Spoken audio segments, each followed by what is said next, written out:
मुलांनो, काही प्रश्न विचारतो त्याची उत्तर द्या. स्वराज्याचे दुसरे छत्रपती कोण? छत्रपती संभाजी महाराज. संभाजी महाराजांचं पूर्ण नाव काय होतं?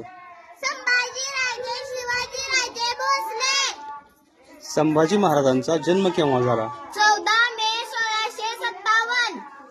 महाराजांच्या वडिलांचं नाव काय होतं? छत्रपती शिवाजी महाराज. महाराजांच्या आईचं नाव? सईबाई. महाराजांच्या पत्नीचं नाव?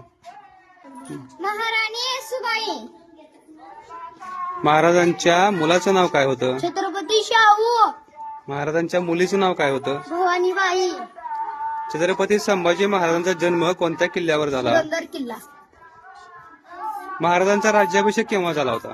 16 जानेवारी. संभाजी महाराजांची समाधी कुठे आहे? तुळापूर, पुणे. संभाजी महाराजांनी लिहिलेली पुस्तकं कोणती आहेत? बुधभूषण 7 शतक. संभाजी महाराजांचा मृत्यू केव्हा झाला?